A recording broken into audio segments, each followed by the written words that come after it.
मनीषा आराम से घर में बैठी थी। शाम का समय हो जाता है। मनीषा का पति अजय काम से थक कर आता है और मनीषा से कहता है, मनीषा, आज मुझे बहुत भूख लगी है। आज दिन में कुछ खा नहीं पाया था, कहीं बाहर चला गया था। उसके चलते मैं लंच भी नहीं कर पाया। जल्दी से कुछ खाना ला दो यार। तो फिर आपको कुछ बाहर से खा कर आना चाहिए था।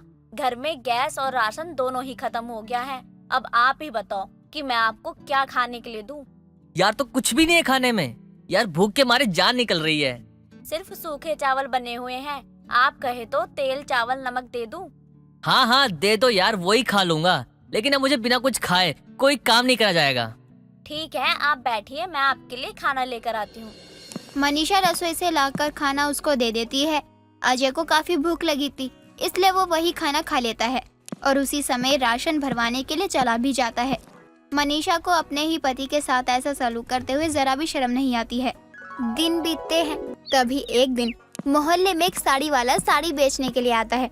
सभी औरतें उसके पास खड़ी होकर साड़ी ले रही होती हैं, जिसे देखकर मनीषा अपने मन में बोलती है, कितनी सुंदर साड़ी है, देखकर मन कर रहा है मैं भी ले लूं। लेकिन मेरे पास तो पैसे ही नहीं है, वरना मैं भी इन लोगों के साथ मिलकर साड़ी ले लेती। मनीषा का साड़ी लेने का तो बहुत मन था, लेकिन हाथ तंग थे, इसलिए वो नहीं ले रही थी। तभी वहाँ मनीषा की दोस्त कनिका आती है, जो कि काफी अमीर थी। कनिका मनीषा से कहती है, अगर साड़ी इतनी पसंद है कि उससे नजर ही नहीं हट रही, तो ले क्यों नहीं लेती हो? मेरे पास पैसे नहीं है तो कहाँ से ले लूं? पैसे होते तो सोचने में इतना समय बर्बाद नहीं करती। मेरे रहते तुझे सोचने की जरूरत नहीं है, तू चल मेरे साथ और अभी ले ले। कनिका, तू यहाँ कब आई? कैसी है तू? जब तू साड़ी वाले के ख्यालों में खोई हुई थी तभी मैं आई थी। मैं ठीक हूँ, पहले चल साड़ी लेकर आते हैं। नहीं यार, छोड़ ना, कोई बात नहीं, मैं कभी और ले लूंगी। अभी तो मतलब अभी लोगी तुम? अजय भी घर आ रहा होता है, लेकिन बाहर ही उसे मनीषा दिखती है तो वो वहीं रुक जाता है। कनिका अजय को देखती है तो उसकी नजर अजय पर ही रुक जाती है और वो कहती है, मनीषा ये कौन है, मिलवाएगी नहीं? हाँ बिल्कुल, ये मेरे पति हैं। तू शादी में नहीं आई थी इसलिए तुझे पता नहीं चला। अरे तेरा तो पति बहुत हैंडसम है, लगता नहीं है कि तेरा पति है ये। अच्छा, कहीं तुझे मेरे पति तो नहीं पसंद आ गए? वैसे पसंद तो आ गए हैं, लेकिन क्या कर सकते हैं, पहले ही बुक हो गए। तुम लोग ये कैसी बात कर रहे हो? थोड़ी तो शर्म करो। अजय जी, आप ज्यादा मत सोचिए, इसकी आदत है मजाक करने की और कुछ नहीं। अजय जी आप ज्यादा मत सोचिए, इसकी आदत है मजाक करने की और कुछ नहीं। दिन बीतते हैं। कनिका अब कोई ना कोई बहाने से अजय से मिलने आती थी और उसका आना जाना ऐसे ही लगा रहता था। लेकिन मनीषा अपने लालच में कनिका का बार बार आना समझ नहीं पाती है और वो कनिका के पैसों का इस्तेमाल करती है। कुछ दिनों बाद कनिका मनीषा को अपने घर लेकर जाती है। कनिका का इतना बड़ा घर देखकर मनीषा की तो आंखें ही बड़ी हो जाती हैं। ओ, कनिका, तेरा घर तो कितना बड़ा है। मैंने तो ये बस फिल्मों में देखा था और आज रियल में देख रही हूँ। लेकिन इतना बड़ा घर होने का क्या फायदा, रहना तो मुझे अकेले ही पड़ता है, मेरा कोई है ही नहीं। तू ऐसा क्यों बोलती है? मैं हूँ ना तेरे साथ हमेशा। हमेशा कहाँ यार तू, वैसे भी हम हमेशा के लिए एक साथ हो सकते हैं अगर तू चाहे तो। हाँ बता ना, मुझे क्या करना होगा? मैं सब करूँगी जो तू बोलेगी। अपने पति के साथ में शादी करवा दे, मुझे तेरा पति बहुत पसंद है। उसके बाद हम दोनों साथ में रहेंगे, ये घर, मेरे सारे पैसे तेरे हो जाएंगे, फिर तू आराम से रह सकती है, जो चाहे खरीद सकती है। कनिका, लगता है तेरा दिमाग खराब हो गया है। मैं ऐसा कभी नहीं कर सकती हूँ। मैं अपने पति के साथ बहुत खुश हूँ और मैं उनसे बहुत प्यार करती हूँ। मैं उन्हें किसी के साथ भी नहीं बांट सकती। मैं तुझे कुछ बांटने को नहीं बोल रही हूँ, बल्कि तुम लोगों को अपने साथ इस बड़े से घर में रहने के बोल रही हूँ। सोच ले, इससे अच्छा मौका नहीं मिलेगा। तुझे भी तेरी सारी परेशानियों से छुट्टी मिल जाएगी। मनीषा का लालच तो उसके मुंह से ही दिख रहा था। कनिका भी कम थोड़ी थी, वो मौके पर चौका मार देती है और अपनी बात रख देती है। वैसे तो एक पत्नी को अपने पति को बांटना अच्छा नहीं लगता, लेकिन मनीषा का लालच उस पर ऐसा हावी हुआ था कि मनीषा अपने दिमाग से कनिका की बात को निकाल नहीं पा रही थी। मनीषा अब अपने पति को मनाने लगती है, लेकिन अजय नहीं मानता और फिर मनीषा अपने मरने की धमकी देती है। साथ ही अजय को कसम देती है कि वो कनिका से शादी कर ले और मान जाए। अजय मनीषा की बातों के आगे मजबूर हो जाता है और मान जाता है। कुछ दिनों बाद अजय और कनिका की शादी हो जाती है। अपनी शादी के बाद पहले दिन कनिका सोकर उठती है और मनीषा को आवाज देकर कहती है, मनीषा कहाँ हो तुम? मेरे लिए एक कप चाय ले आओ ना प्लीज। लो महारानी, चाय आपके लिए। और कुछ चाहिए? अरे वाह, कौन सी ट्रेन पकड़ी थी तुमने जो बोलते ही चाय लेकर आ गई? मैंने कोई ट्रेन नहीं पकड़ी, मैं चाय लेकर आ रही थी, तब तक तुमने आवाज दे दी तो मैं चाय लेकर हाजिर हो गई। ये तुमने बहुत अच्छा किया। इस बात पर तुम्हें इनाम तो मिलना ही चाहिए। एक काम करो, मेरी अलमारी में पैसे रखे होंगे, निकाल लो। फूल माला वाली आएगी, उसे दे देना और जो बचेगा उसे ले लेना। आए हाय, आज कितने दिनों बाद पैसे देखने को मिलेंगे। आज तो लगता है किसी अच्छे इंसान की शक्ल देखी होगी मैंने, तभी आज मुझे पैसे देखने को मिलेंगे। तुम्हें सुनाई दिया या नहीं? मैंने कुछ कहा है तुमसे, जवाब तो दो। हाँ हाँ बिल्कुल, मुझे तुम्हारी सारी कही हुई बातें सुनाई देती हैं और तुम जैसा बोलोगी मैं वैसा ही करूँगी। ठीक है फिर, मैं जा रही हूँ फ्रेश होने, तुम कर लो अपना काम। कनिका अपनी पसंद का पति पाकर खुश थी और मनीषा पैसे और बड़ा घर पाकर। लेकिन जब वो कनिका को अपने पति के करीब देखती है तो वो उससे कहती है, देखो, तुम मेरे पति से दूर रहो, इन पर सिर्फ मेरा हक बनता है। ये मेरे पति हैं। शायद तुम भूल गई हो मनीषा, ये मेरे भी पति हैं, तो इन पर मेरा भी हक बनता है। इसीलिए तुम जाओ अपना काम करो और मुझे मेरे पति के साथ अच्छे से समय बिताने दो। नहीं, मैं कहीं नहीं जाऊंगी। मैं जहाँ जाऊंगी मेरे पति मेरे साथ जाएंगे। क्यों, मैं सही कह रही हूँ ना? नहीं मनीषा, अब तुम दोनों मेरी पत्नी हो। मेरा फर्ज बनता है कि मैं किसी के साथ भेदभाव ना करूं। और तुम्हें मुझसे प्यार ही कहाँ है? अगर प्यार होता तो तुम मेरी शादी अपनी दोस्त से करवाती क्या? आज तुम्हारी सौतन का पहला दिन है ससुराल में, तो उसे किसी भी चीज की कमी नहीं होनी चाहिए। अजय जी, आप ये क्या बोल रहे हैं? मैंने ये सब आपके लिए और अपने लिए किया है ताकि हम सब एक साथ खुश रह सकें। और मैंने तुम्हारी बात सिर्फ तुम्हारी कसम और तुम्हारी बीमारी के चलते माननी है। जैसे ही तुम ठीक हो जाओगी सब कुछ पहले जैसा कर दूंगा, लेकिन तब तक मैं कनिका के साथ रहूंगा। नहीं, अजय और मेरी शादी हुई है और मैं आपको कहीं नहीं जाने दूंगी। और अब मैं आपकी पत्नी हूँ। ये नहीं, इसे तो बस पैसों से मतलब है, बड़े घर से मतलब है, क्योंकि आप इसे यहाँ रखना चाहते हैं, वरना मैं इसे कभी नहीं आने देती हम दोनों के बीच। नहीं कनिका, मैं मनीषा को नहीं छोड़ सकता। मैं मनीषा से प्यार करता हूँ। इसने जो भी किया सबकी भलाई के लिए किया, इसलिए मैंने इसकी बात मान ली।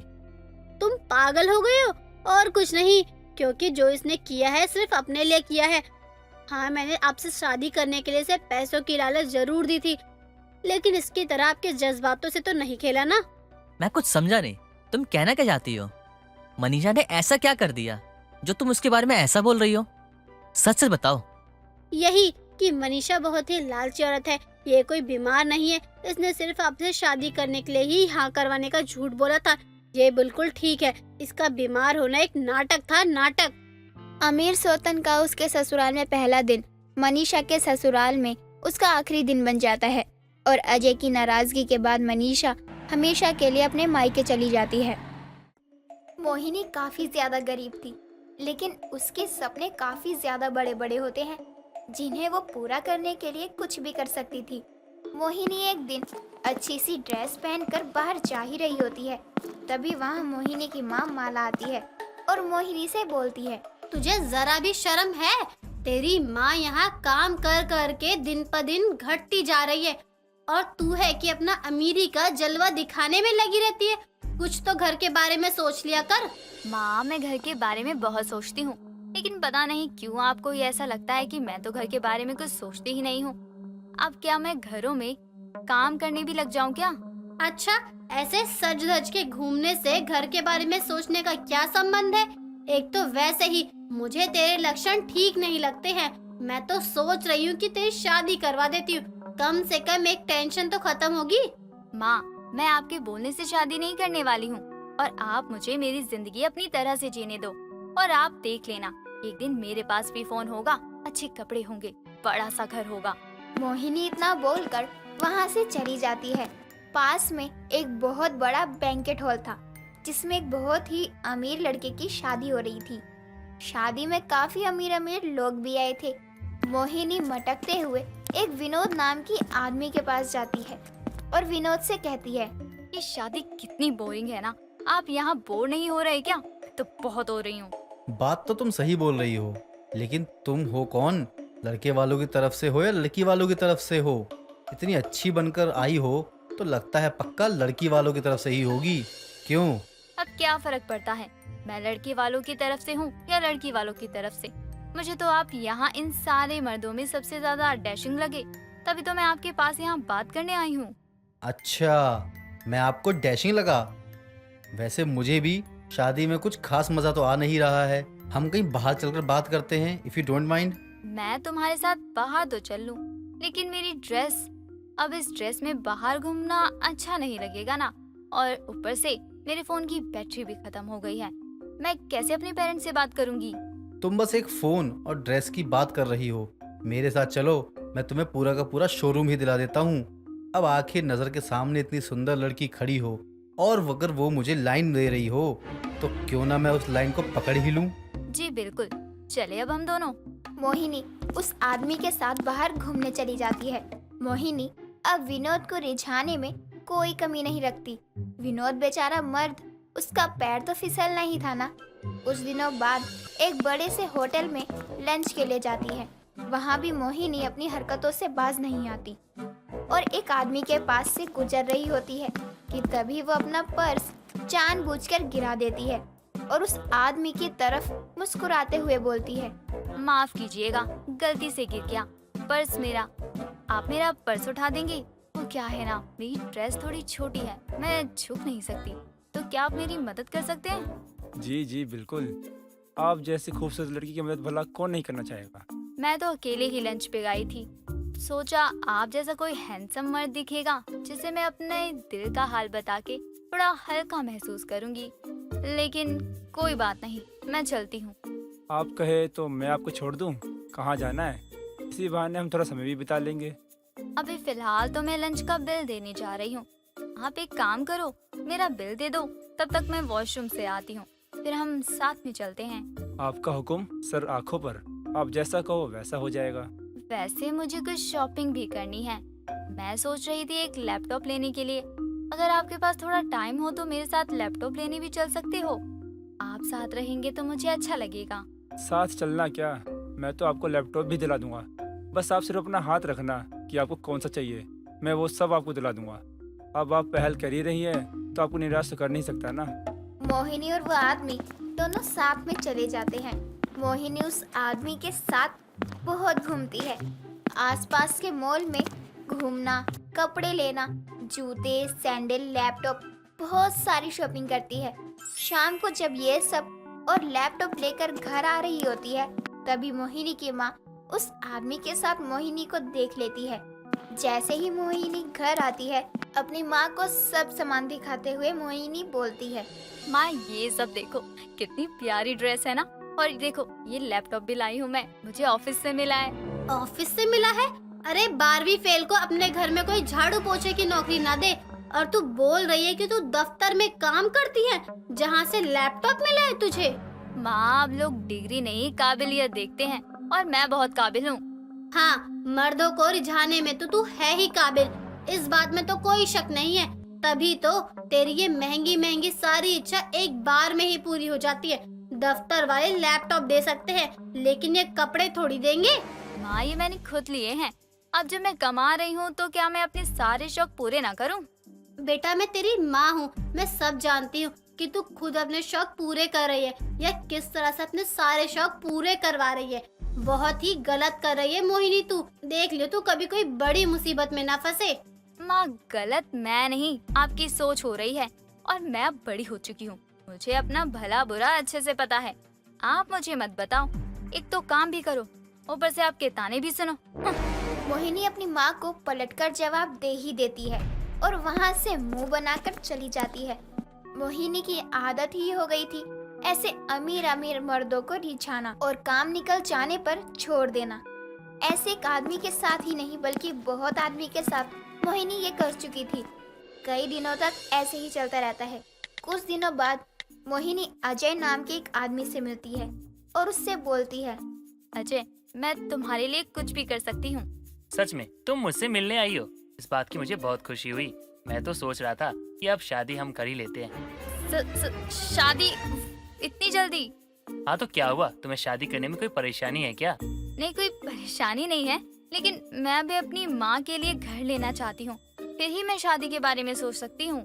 तो ठीक है, हम शादी कर लेते हैं। हमारी शादी के बाद तुम्हारी माँ भी हमारे साथ रहेगी। और हाँ, मैं शादी के दिन ही ना अपनी सारी प्रॉपर्टी तुम्हारे नाम कर दूंगा। प्रॉपर्टी की बात सुनकर ही मोहिनी के मन में लालच आ जाता है और वो शादी के लिए मान जाती है। कुछ दिनों बाद मोहिनी और अजय की शादी का दिन आ जाता है। शादी से कुछ समय पहले अजय अपने दोस्त विनोद से मोहिनी को मिलवाता है।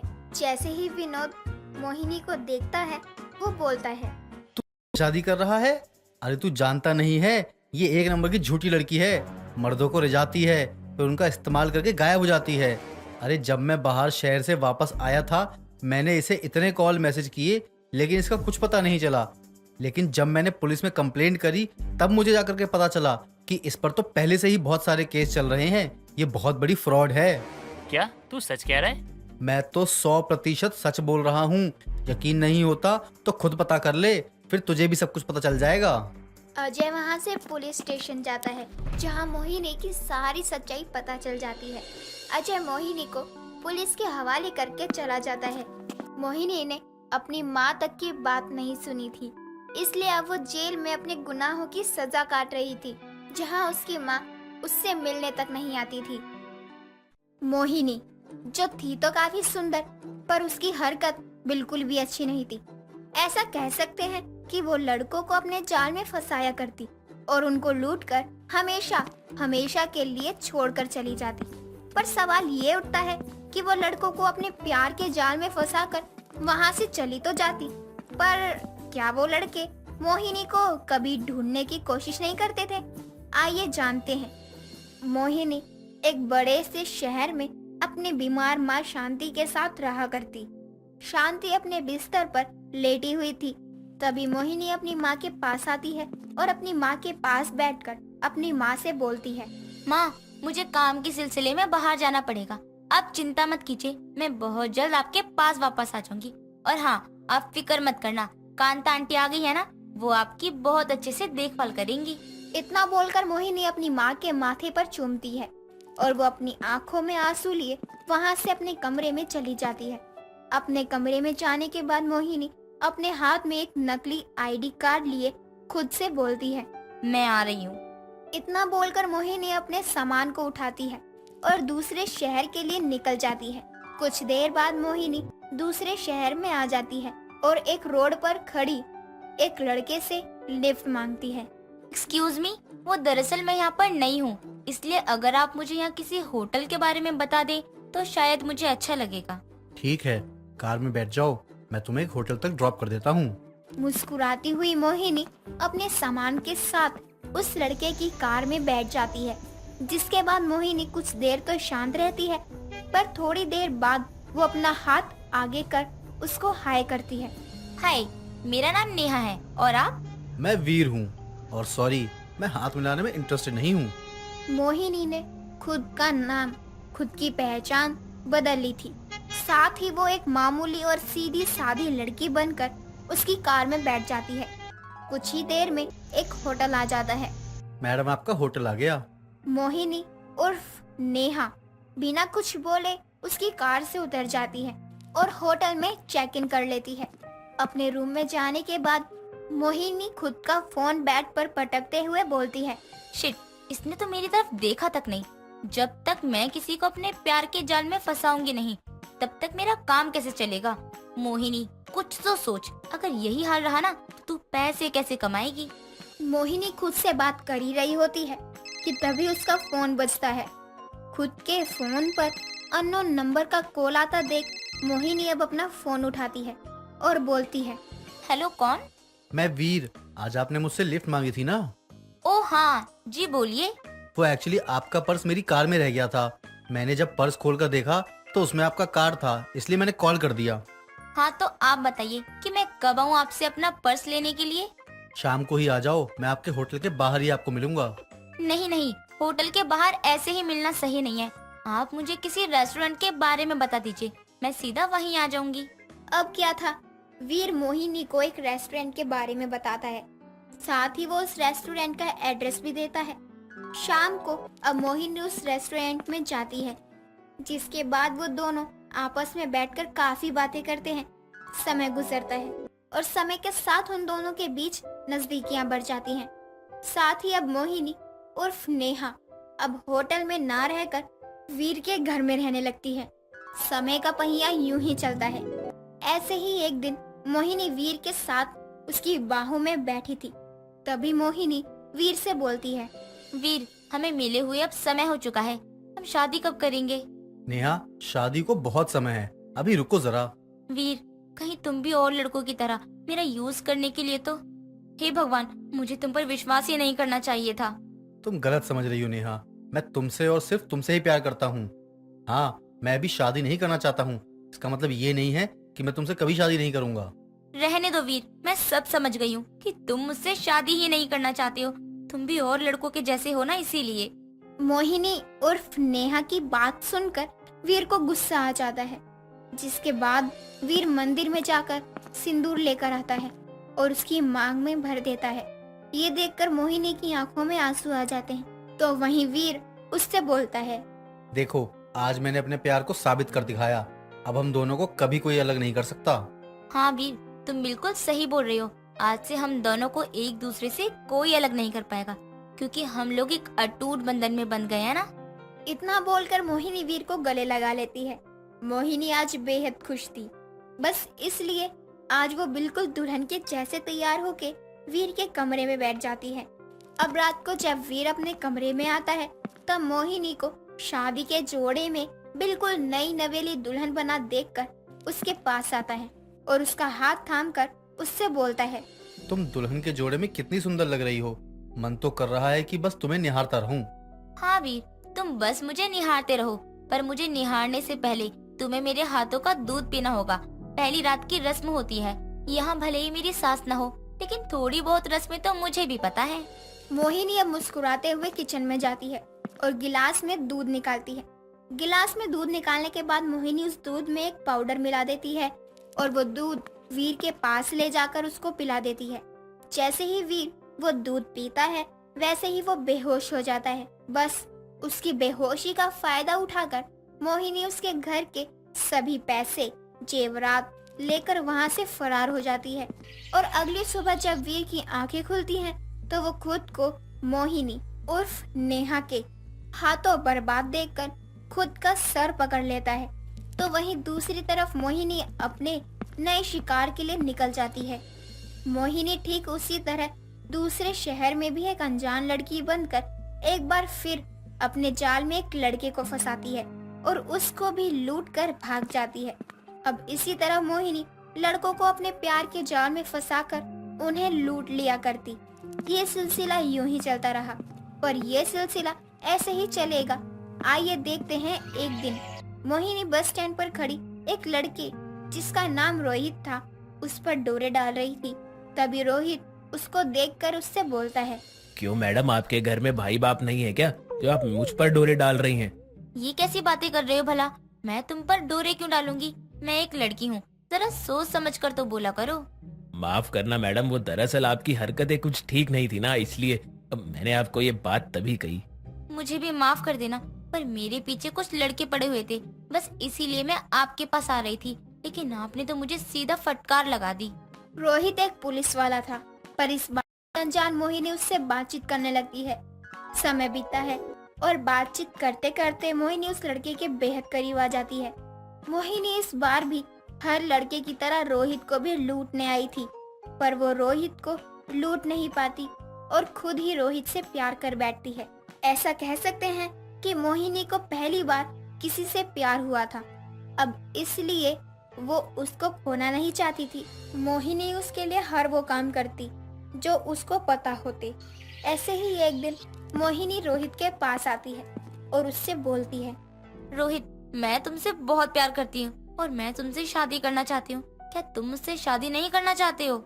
नहीं। क्या तुम मुझसे शादी नहीं करना चाहते? इसका मतलब तुम मेरे साथ टाइम पास कर रहे हो? हाँ, मैं तुमसे शादी नहीं करना चाहता। अरे तुम्हारे साथ तो मैं टाइम पास कर रहा हूँ, क्योंकि एक फ्रॉड लड़की से भला कौन प्यार करेगा। फ्रॉड? हाँ फ्रॉड। तुम्हें क्या लगा कि मुझे सच के बारे में कुछ नहीं पता? अरे मुझे सब पता है मोहिनी, किस तरह से तुम लड़कों को फंसाती हो और उनको लूट कर भाग जाती हो।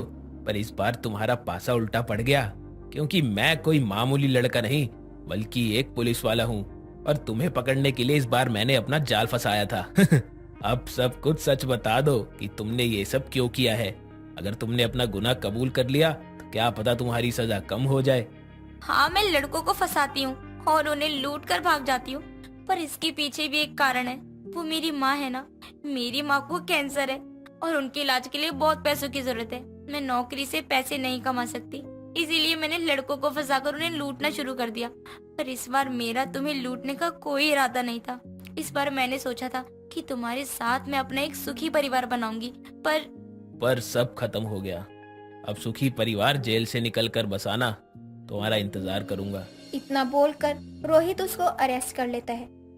दोस्तों, अगर आपको ये कहानी पसंद आई तो इसे लाइक करें, शेयर करें और कमेंट करके बताएं कि कहानी में आपको सबसे अच्छा क्या लगा।